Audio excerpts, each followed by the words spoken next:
Welcome to The Rest is Politics with me, Rory Stewart. And me, Alastair Campbell. And Rory, we're recording this on Tuesday, shortly after Keir Starmer has given a big speech in the Rose Garden in Downing Street. We're going to talk about that. We're going to reflect a little bit on our time in the United States at the Democratic National Convention. We're going to talk about Modi, Prime Minister of India, and his visit to Ukraine, and just more generally about India foreign policy, which is really, really interesting.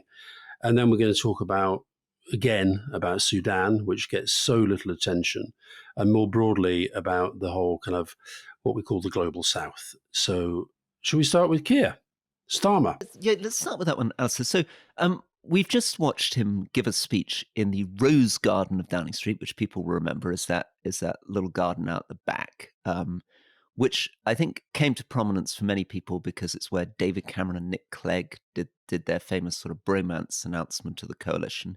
It's also had another bit of fame, I think, because Boris Johnson was accused, I think, of having parties there. And also because it's where ludicrously Dominic Cummings did a press conference to explain his Barnard Castle trip. That's right. That's where Dominic Cummings, during COVID, had apparently tested his eyesight by driving up to Barnard Castle. And it's where Keir chose to give this speech. Now, give us a bit of a context. This is a big speech, right? It's one of the biggest speeches he's given since he came in as Prime Minister. And I guess he's now been in for a couple of months. It's just over 8 weeks in. He's overtaken Liz Truss. He's now not the shortest lived Prime Minister in our history. He's passed that. I think the context for this is this is a speech that I think he was going to make before. You had the Rachel Reeves speech where she talked about this £22 billion black hole. And of course, what that was about, as we said at the time, was that just as the Tories in the past tried to establish Labour legacy winter of discontent when Mrs. Thatcher was around, and then Cameron, the mess we inherited, Labour caused the crash and all that. This is Rachel Reeves' speech, and this one is about trying to cement the Conservative government's legacy as being absolutely awful and the reason why Labour are going to have to do some difficult things. So I think this was going to be a speech made shortly after Rachel Reeves did that statement about the black hole and the OBR, the Office of Budget Responsibility, not knowing about the figures, etc. But then, of course, the riots came along. And the Southport killings of those three little girls and the riots that followed meant that Keir Starmer obviously had to spend all his time fixed on that, cancelled his holiday, just sort of, focused on that. So this speech, I think, is the speech that he was going to give back then, but has now added in the context of what he calls societal black hole as well because of the riots. Yeah, let's just give a little summary to try to be as objective as possible on this black hole from Paul Johnson at the IFS. So he says, frankly, nobody comes out of this smelling of roses. Not the Conservatives, who really did leave a lot for the new government to clean up and were not honest about the challenges ahead. Not Labour, which knew the broad outline of these challenges but refused to confront them in its manifesto and pre-election statements. And not our institutional framework, which meant that some of the immediate problems were allowed to fester and were obscured in the official data. So essentially, there, Paul Johnson trying to balance it. Yes, the Tories left a mess. Yes, basically Labour knew about it. This wasn't an unexpected thing. And actually the institutions allowed a lot of these problems to be hidden in the data. Anyway, so regardless of whether or not Labour knew about it, I suppose the politics of this is that it's important for Labour to say that a lot of this is unexpected because that then justifies them bringing in tax rises that they potentially ruled out during the election. And broadly speaking, that's something that you, I think, to be fair to you, Alastair, expected to happen. I mean, you hinted at that, didn't you? You talked about how in Australia, what had happened is the PM had come in saying he wasn't going to tax rises and he'd done tax rises. And it's a long-established political technique to say, well, we arrived and the public finances are not as good as we thought. Yeah. And therefore, we're going to have to take more measures. And pretty much everybody, I think most of the professional commentators, were predicting this before the election. There was just no way it was going to be possible to make the public finances balance without either borrowing more or taxing more or cutting spending. And Labour will almost certainly have to do all three. Which, of course, then sets up, real difficulties. So they've already made one very difficult choice when Rachel Reeves set out this, what she called this £22 billion black hole, where I think she did get considerable political cover from the fact that the Office of Budget Responsibility came out and kind of they echoed this sense that they didn't have a full picture of what was happening under the Conservatives. But then, as part of that, she announced that that the universal winter fuel payment was being stopped, that it would only be going to relatively small sections of the community. Effectively, it's being means tested. And as you said when we discussed it on the podcast a couple of weeks ago, that, which a lot of Conservatives, frankly, probably would deep down say is a sensible thing to do anyway, because why should multimillionaires get the winter fuel payment, et cetera, et cetera, et cetera. But now that has become somewhere where both Labour and Conservatives have been attacking that. So that just gives you one choice. Quickly, just to remind a bit of an explainer on that. So if you were born, I think, before 1958, you get between £200 and £300 automatically, or you did as a pensioner, to help. That includes me. Yep, to help towards your heating bills. And the problem was that it's not means tested. Everybody got it, including, as you say, people like you or my mother, who frankly didn't need that money. And you've had Conservative MPs, Tobias Ellwood, for example, Conservative MP, coming out very, very clearly saying he thinks this was the right decision. Certainly when I was running for leadership, this was one of the things I was suggesting doing, which is to, because it costs the government an incredible amount of money. I mean, one of the things is that the winter fuel allowance alone was about 3 times the core budget of the Foreign Office when I was in government. Yeah. And what Keir Starmer has done in this speech is say, yes, he's saying those with the broadest shoulders should pick up the most. He refers to the crackdown there's going to be on non-DOMs and the VAT on private school fees, but then goes on to say that we're all going to have to pay a price. Now, so the budget, when Rachel Reeves comes forward in a few weeks' time with the budget, it is going to be one of the defining moments in this Parliament. And I guess the risk for Labour is that the focus that Keir Starmer wanted for the sort of positive change that a Labour government was going to bring in was to have this focus on the missions. And the five missions of change. But the budget, he talks about the pain that people are going to feel. He talks about things are going to get a lot worse before they get better. That's politically pretty difficult. And can I just if you put on your kind of communications hat for a moment, I guess there's a different way of doing this. We've just come from the Democratic National Convention, and we've seen how US politicians from the left are playing things at the moment. And they're basically going for the happy warrior thing. It's a pretty optimistic, cheerful, big, smiley thing. And paradoxically, even when Biden took over from Trump, he didn't actually give the kind of speech that Keir Starmer's given. I mean, generally, an American politician, even taking over a bad situation, would put a positive spin on it. And finally, if I think about British military commanders in Afghanistan as an example, they didn't come and take over and say, it's all a complete catastrophe, I've inherited all this mess. They did a little bit of that, but they moved very quickly on to, and I've got a new plan that's going to turn everything around, and we're going to have a decisive year, and we're all going in the right direction. So just give me the pluses and minuses of going for the more sort of optimistic, happy warrior speech, or alternatively going for what Keir Starmer's done, which, if I'm being cheeky, sounds a bit, or I felt a little bit just looking at the image of him in his white shirt and grey tie and suit, a little bit like the sort of family solicitor sitting you down after your parents died and said, oh, I'm sorry to tell you, your mum left the finances in a lot of the mess, and there's going to be much less money coming to you than you were hoping. Of course, he wasn't a family solicitor, or he was the director of public prosecutions. I think that, I thought about this a lot when we were in Chicago, because there was this kind of joyous mood around the place. And they were all, yes, attacking Trump, and yes, sort of, bigging up their own record and so forth. I think in a way it fits with the context of the campaign. if you remember during the campaign, we were saying, why can't they be a bit more upbeat? Why can't there be more promises of radical change, etc.?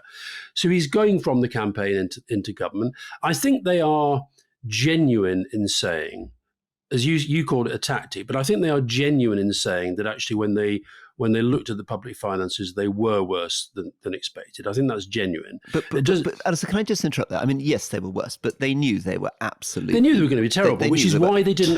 Totally. But they would argue that's why they didn't overpromise during the campaign. They must have had an 80% probability that they were going to have to either raise taxes, cut spending, or raise borrowing. Yeah, I mean, and as you say, that may end up doing a mix of all three.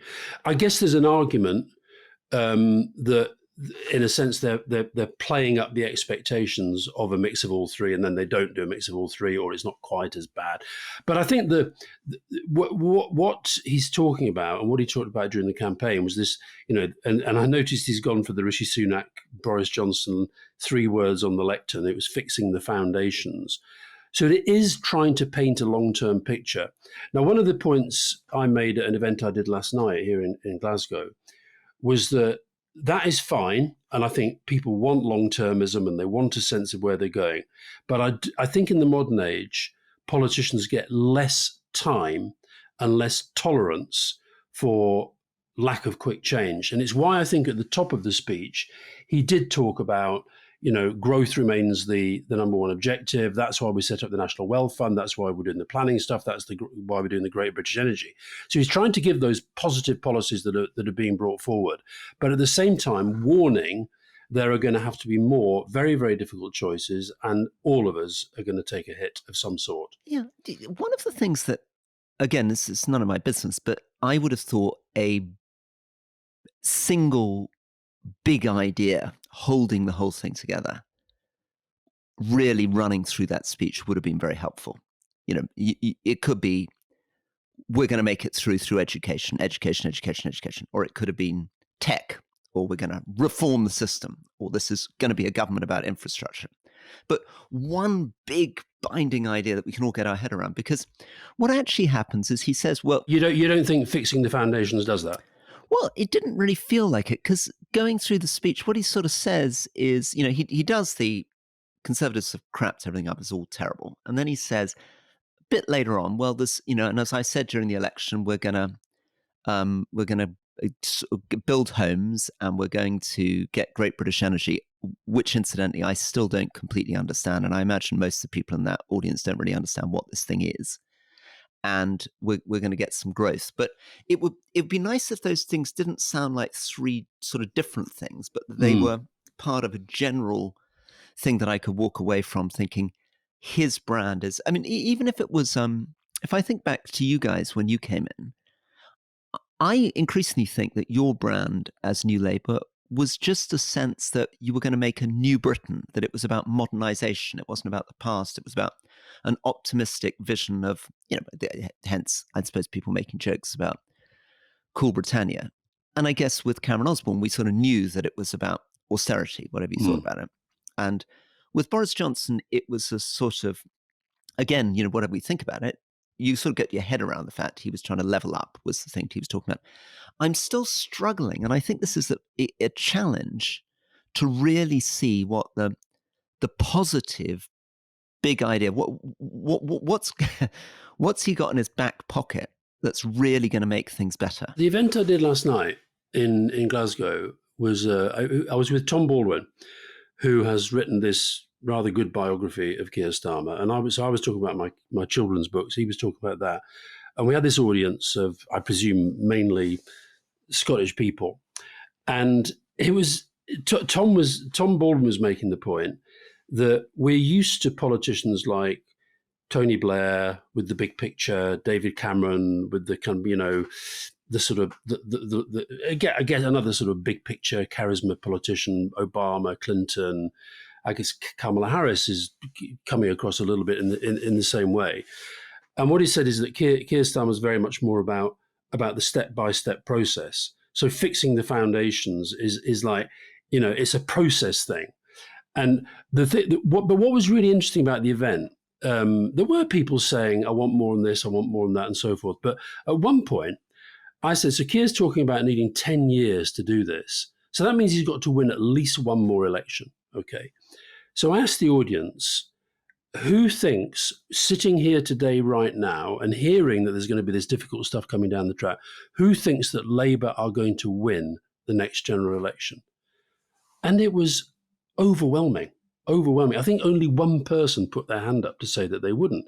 Now, maybe he has a sense of that. Now, that could be very, very dangerous, okay? But maybe he has a sense that he can do very difficult fixing the foundations, get to a next election. So much is going to hang on growth actually happening. And then, the Tories carry on sorting themselves out, whatever. So I think it's about long-term lasting change. And where I agree with you is the bit that you need on the end of that is long-term lasting change so that Britain looks like this. Also, if you're running on fixing the foundations, we need to see very quickly what he's fixing, what are these foundations, and how he's fixing them. So what we need to see, I think, for this strategy to work is some really radical, detailed reforms of the NHS. Mm-hmm. Really radical, detailed reforms of the way that infrastructure is built out. All of which will take time, which fits in with the long term. Yeah, but we need to see him making tough decisions soon. I mean, so far he hasn't. I mean, if it was a Tory government coming in, they would demonstrate that they were fixing stuff because you'd see them confronting unions, you'd see them implementing cuts, you'd see them trying to drive through reforms. Yeah, but the cuts that they implemented, far from fixing things, they created the problems that were now having to be fixed. But in his case, there's going to be cuts, aren't there? There's going to be a lot of cuts. But he needs to explain these cuts not just as, well, I've got to do them because they left the finances in a mess. He's got to find a way of explaining why they're helpful, why these are the right cuts, and why they're going to lead to more productivity. And also the other place where they're going to need an argument is why that is different to what Cameron and Osborne said about why austerity was so essential, allegedly back in 2010. But I guess you were saying when you talked about Ken Clarke, you've got to do the really difficult stuff in the first year. This is part of that sort of approach, and it's going to be very, very interesting to see how it lands. I think that the winter fuel payment thing is clearly causing some political turbulence already. That will continue, particularly as we get through to the winter. I think he's still in that place, though, where I thought it was very interesting that he in fact drew attention to the things that we mentioned earlier about Johnson having the parties and Dominic Cummings doing the press conference. And the audience at this speech were kind of people, there were firefighters, there were nurses, there were teachers. It was basically, he's still got this message, government back at the service of people. But I was struck last night by there's, and I guess it would be a Labour-leaning audience that came out to hear me and Tom Baldwin. But at the same time, they were talking to them afterwards. There were quite a few SNP supporters. There was at least one Tory that I met. I think they do have some time in the bank to, and they will get some. There will be some support and acceptance of this, but I think you're right. The changes that people think they voted for have got to come through pretty quickly. And finally, just before we move on to the States, I think what I'd like to see as a kind of floating voter is the sense that he's really diagnosed what the problem was. And at the moment, it still sounds a little bit as though he thinks the problem was that the Tories were a bunch of nasty, out of touch twits. But it's a bit generic. I think what he's saying is that the problem was, and it's interesting how the Tories, I think this is projection, the Tories have called this speech performative. I think, and it's funny because that's something that Labour say about the Tories, that Boris Johnson was just all about performance. It wasn't about policy. I think he's saying that the problem was populism. I was pleased that he called that out, snake oil populism, the short-termism, politics by gimmick, and that he is trying to establish this sense that you have to take difficult decisions for the long term. Now, then those difficult decisions have got to bear fruit. We need to really, really see that. He needs to bring that alive because, of course, those of us that were in Conservative cabinets obviously would feel that we did make difficult decisions which we thought were in the long-term interest. Obviously, it didn't work. Many of these things didn't work, which is why we're in a mess. Yeah. But the frustration would be if they thought that the only problem was that there were these sort of bad intentioned evil Tories, and that if nice people come in, everything will be fine. What we need to see is some recognition of the fact that the real problems in this country are, how do we run a country that is so dependent on hundreds of thousands of people coming in every year when there's mounting anti-immigration sentiment? How do we run a country which is getting older so quickly? How do we run a country where NHS inflation is well ahead of normal inflation and we're not keeping up? How do we run a country where we don't seem to be able to build any infrastructure, where a road costs twice or three times as much to build as it does in France? How do we run a country where we don't have enough houses for people?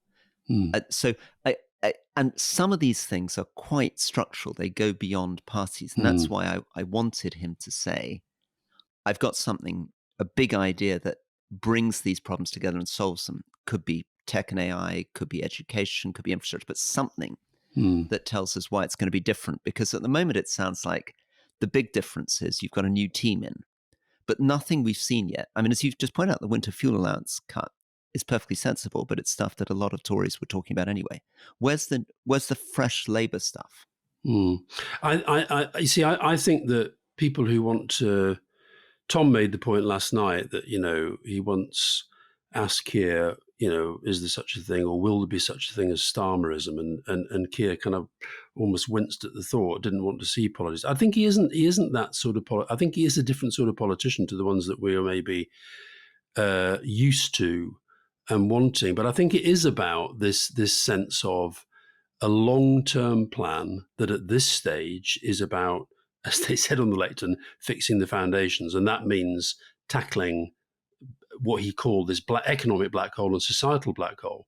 And I thought it was interesting, just as a piece of speech making and oratory and rhetoric. I think the passage of the speech that, as a speech, worked best for me was when he drew together the people who cleared up the mess after the riots, as like, the good people going out after the bad, and imagine the pride that we can feel if we all come together and clear up the mess that we're in now as a country. I think that was quite a sort of neat piece of oratory. So to transition back to the DNC and our time in Chicago, what he didn't do, and what the DNC very much did, is to say, Britain is the most amazing country on earth. We have this incredible history. We can do anything. Only in Britain could we do this. And which is what the DNC was all about, right? They were all like, only in the United States. This is America. We can solve every problem. We can address everyone. Now, objectively, the problems of poor people in the United States are actually much worse than they are in Britain. But they take a much more optimistic attitude towards their ability to fix those things than we do. I think also, though, there is, I mean, you're absolutely right, by the way. The hotel that we were staying in, one of the days I walked down there, I saw so many people that were sleeping under the bridges, begging. It was not pretty. And yet, as you say, they all want to project this sense of, America is the greatest country in the world. But I think one of the reasons why Boris Johnson was rejected was because of this constant, maybe it's just it's more American to do that. It feels a bit un-British constantly to be saying that we're the best in the world at everything. What was his phrase? World beating. We were world beating at this and world beating at that. And I just don't think it's Keir Starmer's style. And I don't think Keir Starmer is going to be one of those politicians who sort of gets pushed into being something a bit different. He will obviously adapt. Of course he'll adapt. Everybody does when they're in a job like that. But there's a language, isn't there? I mean, presumably there's a more muted British way of doing it. You could say, listen, it looks pretty grim, but this is the country that at the end of the Second World War, when our economy contracted by 40%, built the NHS. Exactly. This is and you can also do it. And as you know, I've always felt that successive Labour leaders have not defended the Labour government. To be fair to Keir Starmer, he does defend the record of the last Labour government. But you can, I think you can say that in that 13 years, the country was transformed, it was modernised, things did change for the better, and we can do that again. I mean, just to go back to this sense of what people want from their politicians. I did an event yesterday with I did two. One was with primary schools and one with senior schools, and the 300 secondary school kids. I got 9 of them to come up and make a speech, and I gave them 1 minute to talk about something that they cared about, and it was really, really, really interesting because they were all making different sort of points, whether it was about climate, one was about Gaelic language, one was about housing, one was about tax, one was about class, but what they all sort of said when I chatted to them afterwards was that, and they were so passionate about this stuff, but they didn't really feel that they were in this. They were talking even about the same things that the politicians were at the moment. And what I think you did get in America with some of those speeches, and there were some extraordinarily good speeches as oratorical kind of events. I think they do speak in much simpler language. I think they do have an ability to connect. And it was interesting just how many young people were around that convention. Well, and the best of all, I think, is Tim Walz, who is just extraordinary at finding. I mean, if you want to see a credible communicator, his ability to turn round things that the opposition says and put it in language that destroys them. I mean, his great one, for example, in his speech that we heard, was when he says to the Republicans, "Get the hell out of our bedrooms. This is none of your business." Now, that's normally would be very right-wing speech, but he was using it brilliantly to say, we want freedom to decide what we do with our own bodies. We want freedom to decide how we're going to love. We have freedom to decide, etc. That thing about freedom was very, very interesting because, we should just tell those if people haven't seen them. You and I did lots of interviews while we were there. We put them all out in a week. We've got one very, very good interview to come, which I'll talk about in a minute. So we did, just to go through them, we did a guy called John Anzalone, a Democrat pollster. We did Rosa DeLaura, who's a veteran congresswoman.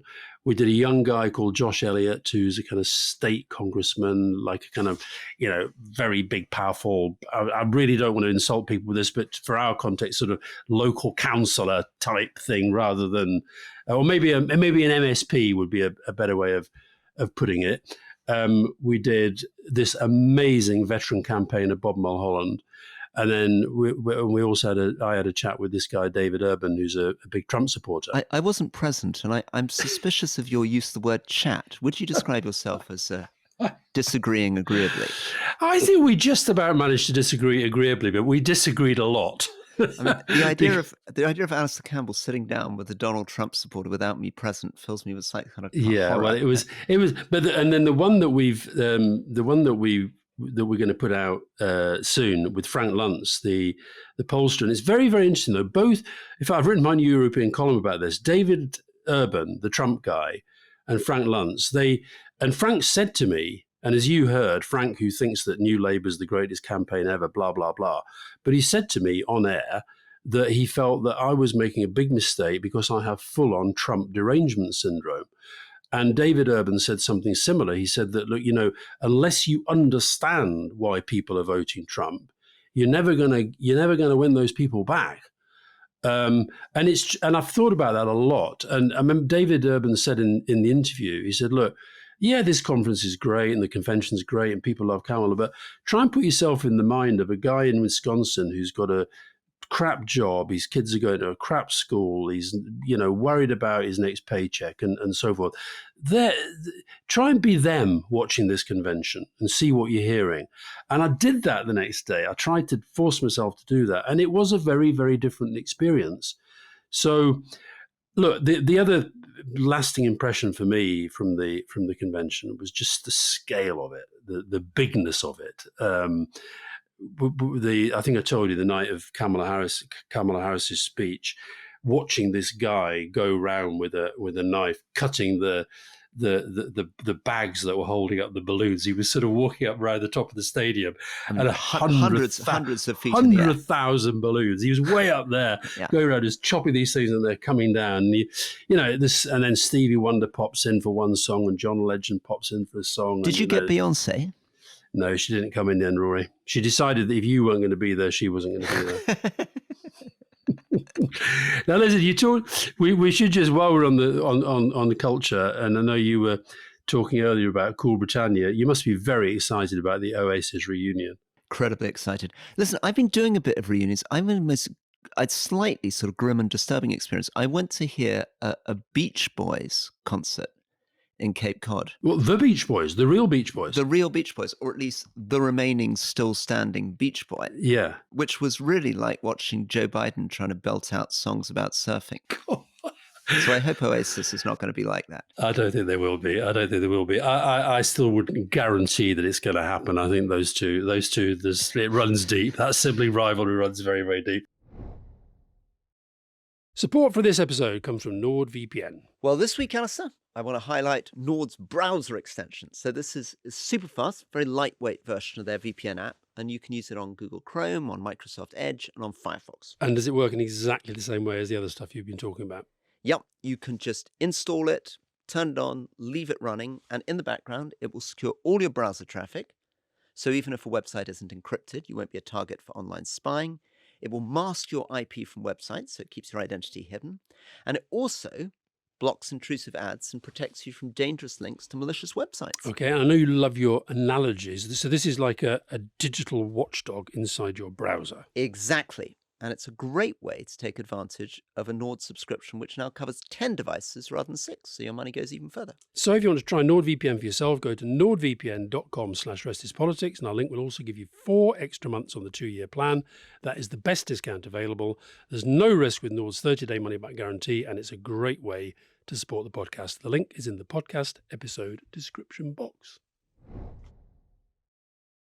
Alastair, you wanted to talk about Indian foreign policy, and in particular, Modi's trip to Ukraine. So give us a sense of Modi's trip to Ukraine, and then maybe we can expand it out. Well, so Narendra Modi, long-serving Prime Minister of India, just won another election, albeit with a very reduced mandate, has been under a lot of criticism over Ukraine from the West because he has not outright condemned the invasion. He's not been part of the sort of political alliance against Putin.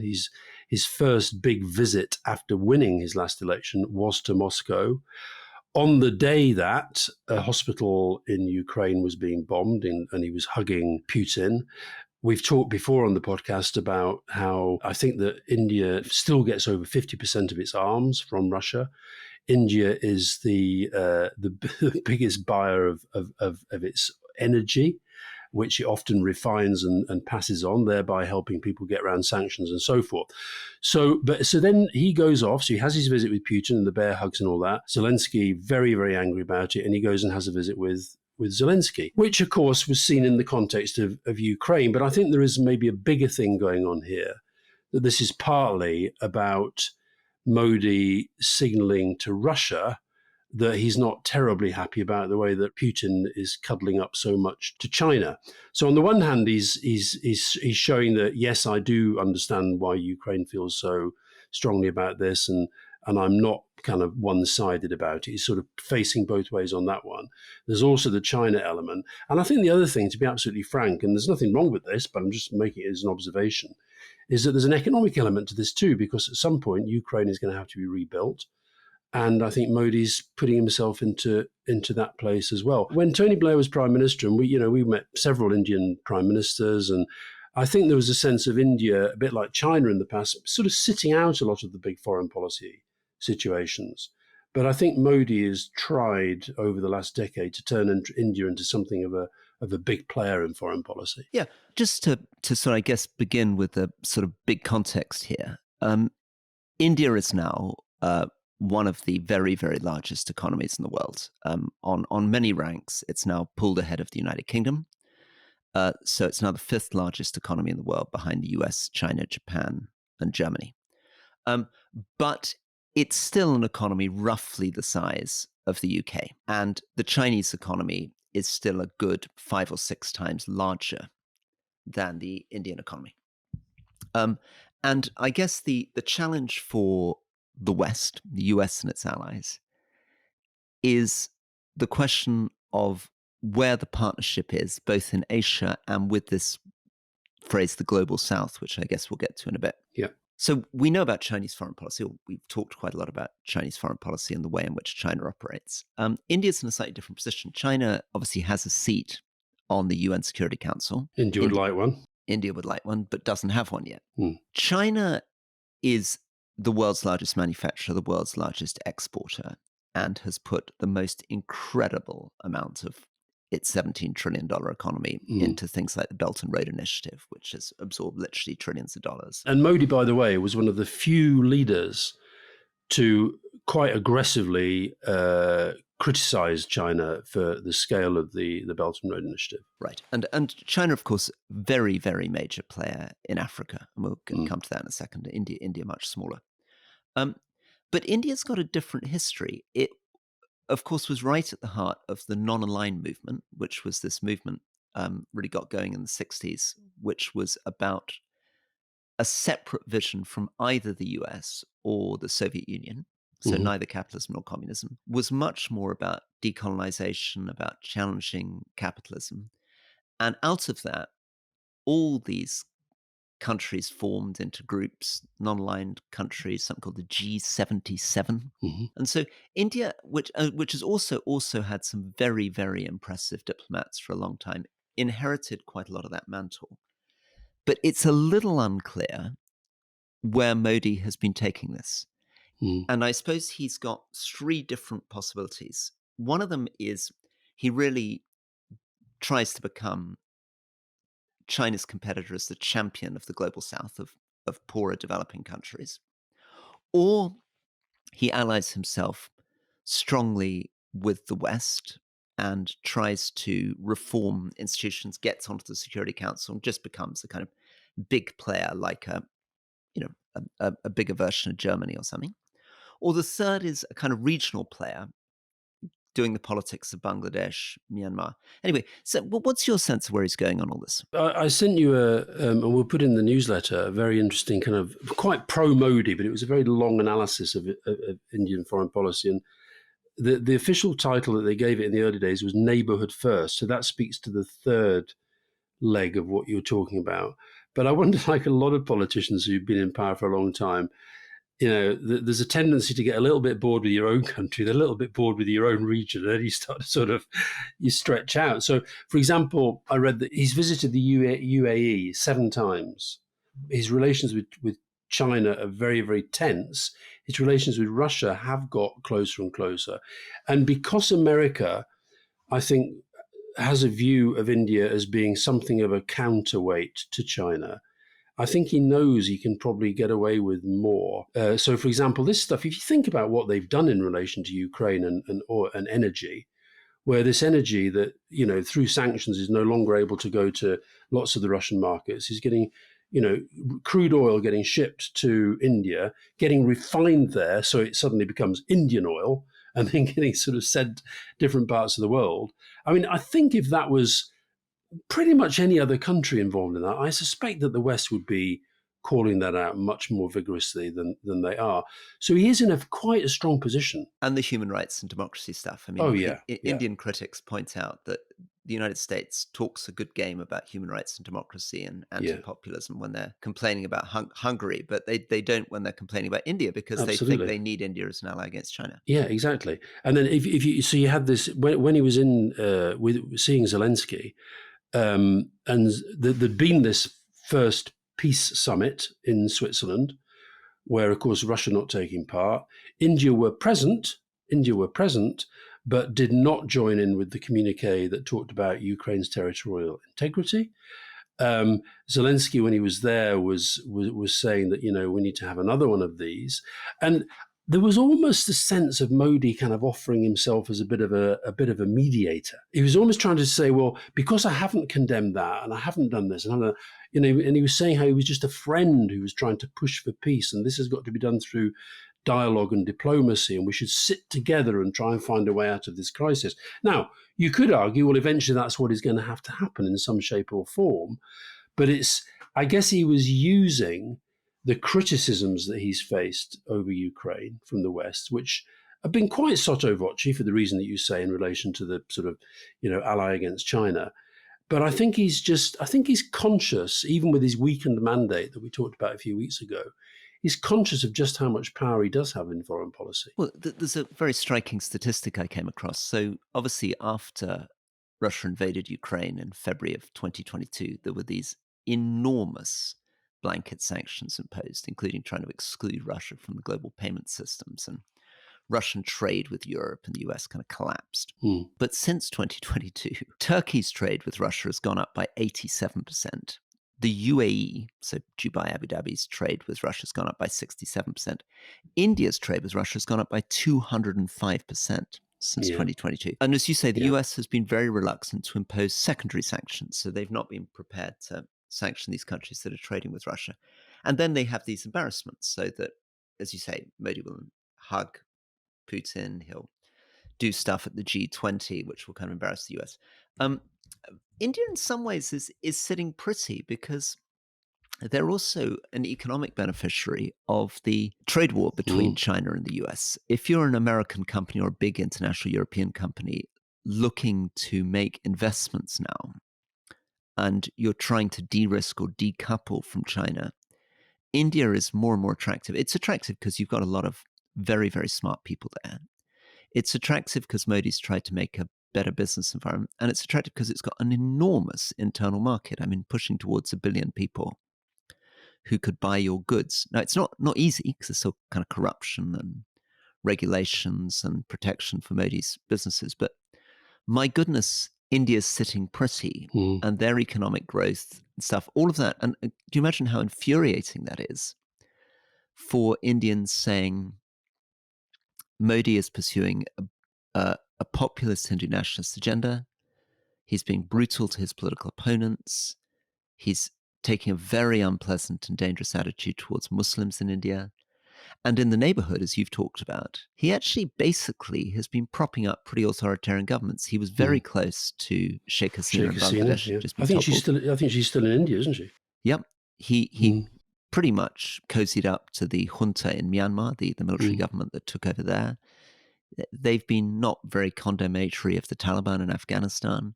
So there's a sense that he's playing a bit of kind of strongman authoritarian politics and not awfully interested in supporting democracy worldwide either. And of course, the other thing, because of the size of the Indian diaspora around the world, he also has this, and even though he didn't do as well in the election as he thought he would, and as a lot of other people, when he travels around the world, and reading this document I sent you, which sort of details all the sort of different visits he's made here, there, and everywhere, he can pull in these vast crowds into sort of huge sports stadiums around the world of local Indian people in London, in Boston, and wherever it might be around the world, in Sydney, and give this sense of India as a real global power.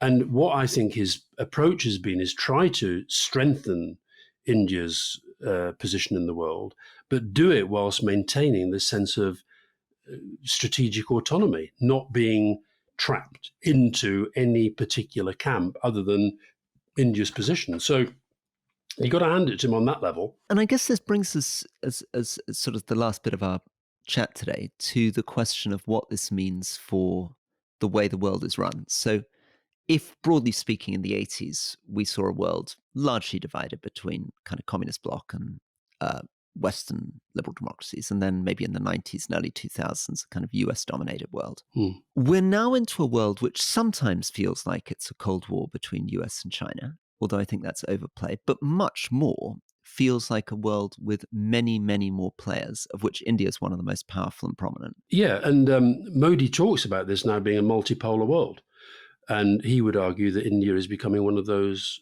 poles. A lot of this, I know we're going to talk about Sudan in a minute and Africa. I mean, the United Nations Security Council, with the permanent five of America, China, Britain, France, and Russia. Africa thinks it should be on there. India thinks it should be on there.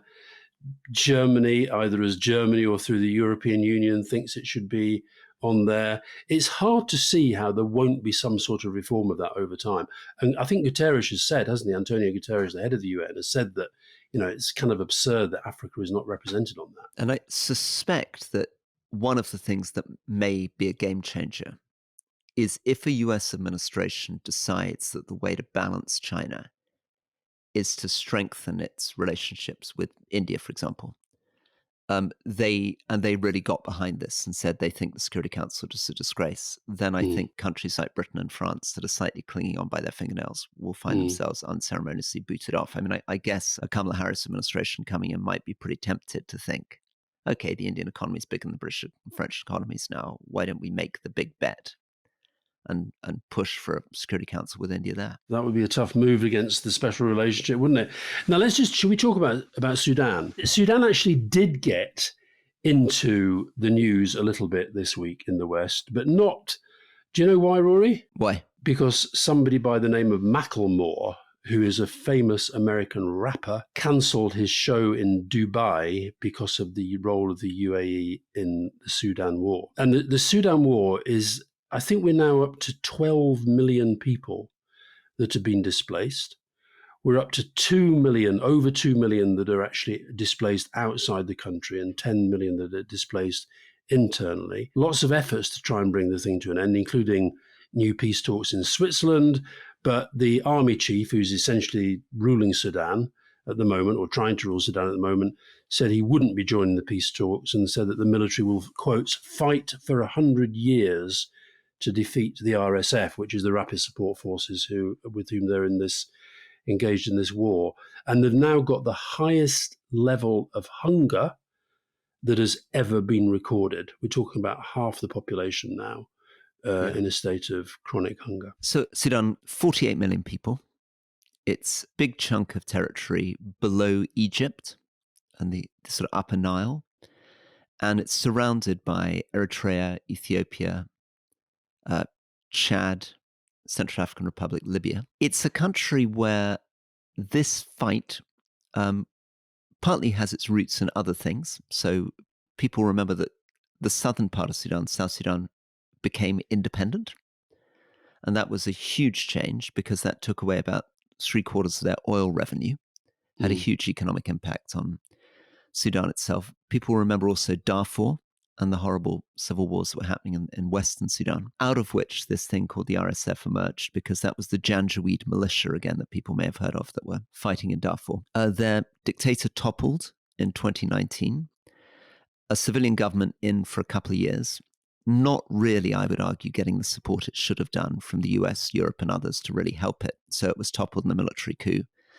And then the two big sort of military honchos, the commander of the army and the leader of the RSF, then broke up with each other and have basically demolished Khartoum. And Khartoum looks horrifying. I mean, it looks like sort of Dresden. I mean, it's an uninhabitable city now. That was the capital city. And everything else that comes out of that, you gave some of the statistics, but that also means that almost nobody's in school. Yeah. Universities and hospitals are now occupied by armed groups, so people are not getting treatment or education. And the thing I think that connects the whole thing together to this guy that's refused to perform in Dubai and to the story about a multipolar world is that Sudan is a really striking example of how what we would call smaller or middle powers, much more than the kind of big traditional powers, are stirring this up by funding other sides. So the UAE has been providing support to the RSF. And this links back to gold and Yemen and amazing operations in Chad, where they're pretending that they've got humanitarian facilities that are actually being used to bring in missiles and drones to help the RSF.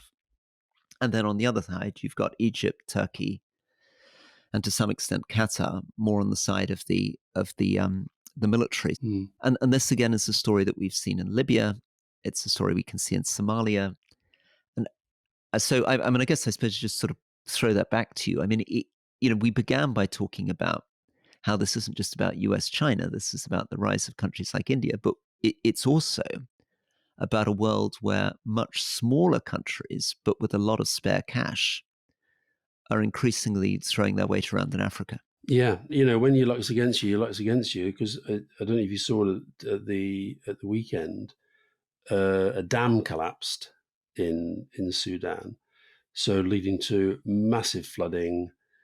Heaven knows how many deaths, how many injuries, and of course, one of the reasons we keep coming back to this is because it just doesn't get attention. So when I talked about the hunger, so there's this thing, as you know, the United Nations have this thing called the IPC, the Integrated Food Security Phase Classification.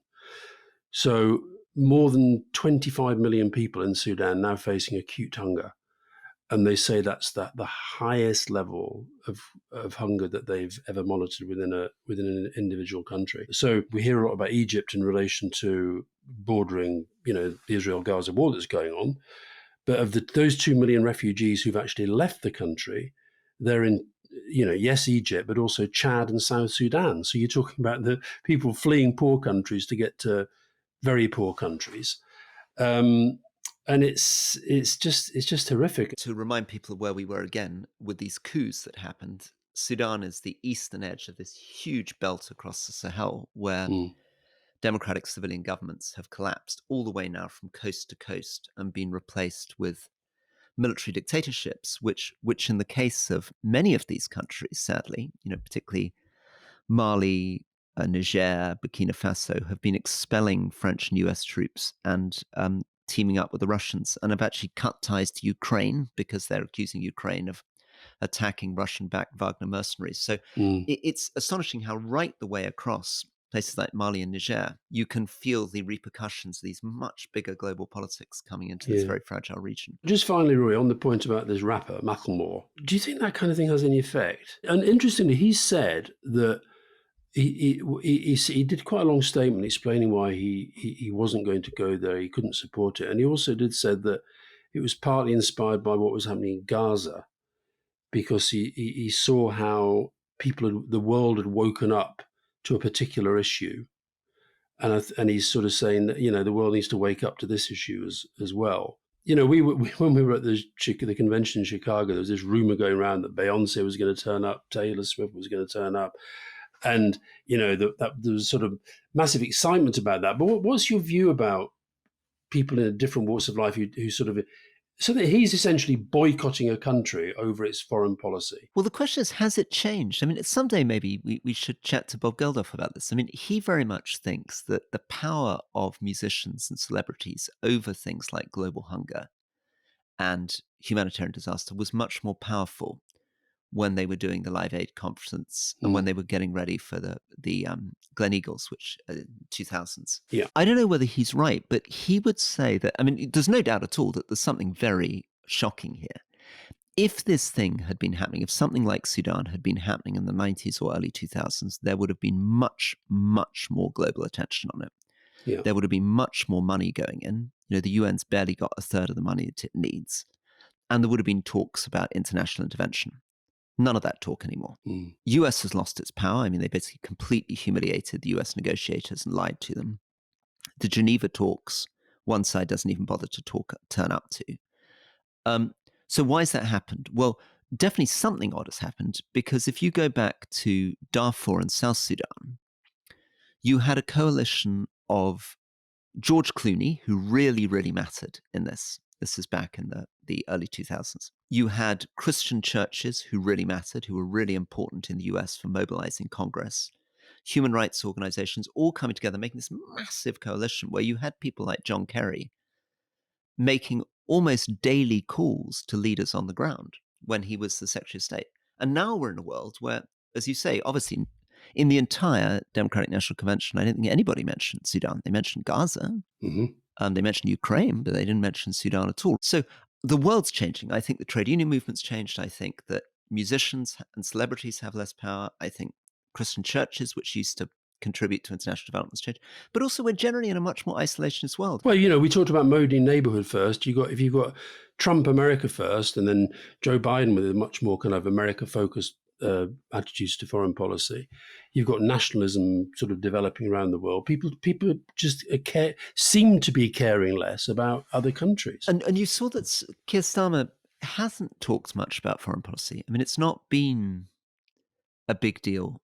I haven't heard him talk much about Sudan or Britain showing leadership there or wanting to lean in. Yeah, he had his first call with Xi Jinping last week. Right. And he's off to see Macron and Scholz today or tomorrow, I think. Okay. Listen, he's going to find, as every leader does, that foreign policy takes up a big chunk of your life, whether you like it or not. But I just maybe my final point, actually, I mentioned these youngsters who were doing these speeches yesterday. There was a young girl called Daisy who made a wonderful speech, basically saying, why can't we be nice to refugees? And there is something vile about the way that they're all kind of put in the same category, the same boat, no pun intended.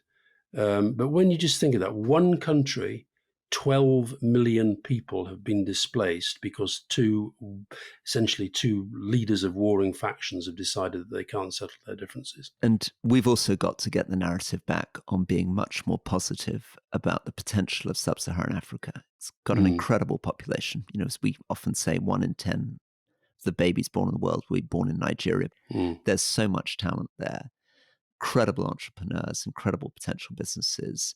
It's going to be the supply for a lot of the critical minerals and rare earths that we need to drive the energy revolution. It's got the sunshine for solar. It's got the wind for wind generation. I mean, so we've got to find a way of harnessing the incredible potential of Africa, not just talking about it as a victim. And that I'd like to see maybe Britain working with France and Germany, putting the EU back in that conversation that the EU used to be very central in, rather than us just sort of giving up on what's going to end up being almost half the population of the world. Well, that's an unusually gloomy note on which to end, Rory, but let's come back tomorrow with question time. Great. Look forward to it. Thanks again. Bye-bye.